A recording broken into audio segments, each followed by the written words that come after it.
I've been reading from this notebook for weeks now. You've heard the stories. The traveler in room 317 who erased himself from time. The man who boarded the midnight bus to nowhere. The neighbor who stood at the window, watching a shadow in the glass. I treated them as fiction. Creepypastas found in a dusty leather-bound journal I picked up at an estate sale.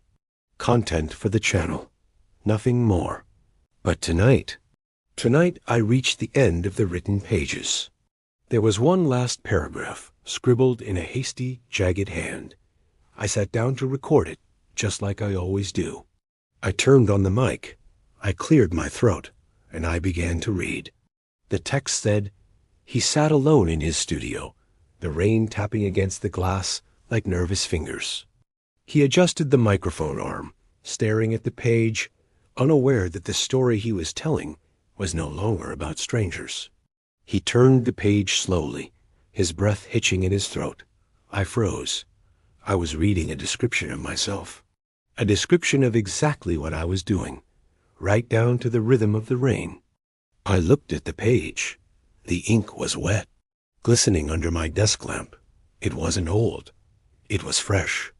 I pushed the notebook away. My first instinct was a prank. Someone broke in? Sarah? No, I live alone. The doors are bolted. I needed to rationalize this. I started flipping back through the earlier stories. The ones I've already read to you. Room 317. The midnight bus. I looked for names, dates, anything specific. In the midnight bus story, I found a reference to a street corner, 4th and Main, October 14th. I pulled up my laptop. I searched the police archives for that date. There was a hit-and-run accident at 4th and Main.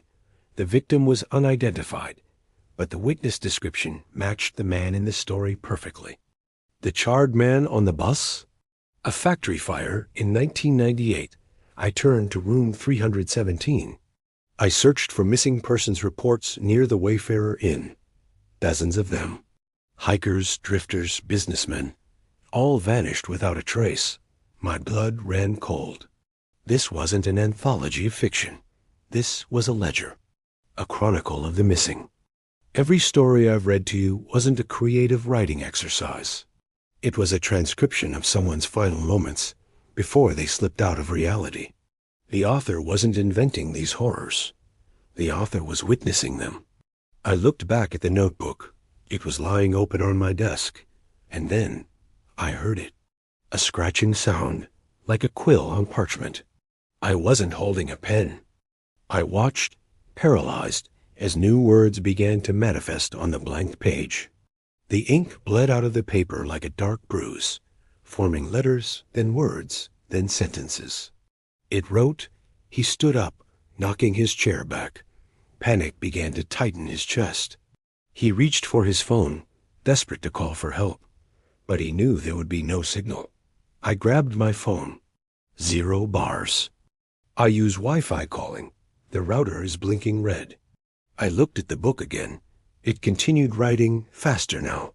He walked to the window, peering out into the street.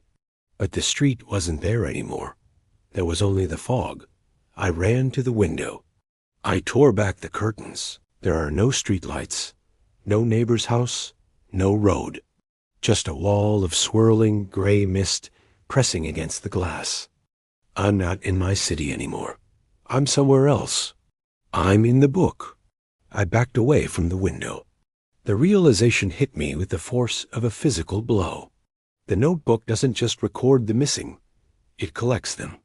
The traveler, the bus passenger, the neighbor, they were all readers, just like me. They found the book. They read the stories. And when they reached the end, they became the next entry. It's a loop, a parasitic cycle. It feeds on observation. By reading these stories aloud, by sharing them with you, I've been feeding it.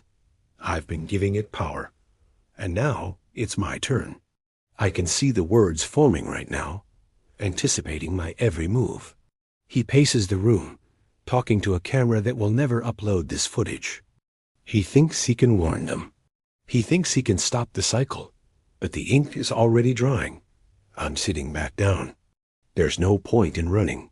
The door leads to the fog. The window leads to the fog. The only thing in this room that is real is the notebook. The frantic scratching has stopped. The page is full. I'm turning it now. The next page is blank. Pristine white paper. Except for the very top line. It's centered.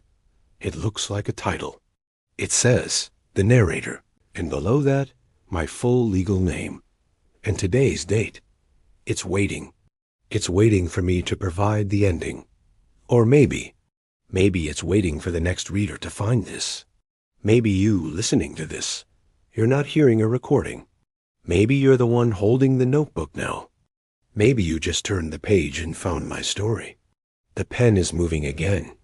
It's moving so fast, I can barely read it. It says, he looked into the lens, his eyes wide with the understanding that he was no longer the storyteller, but the story.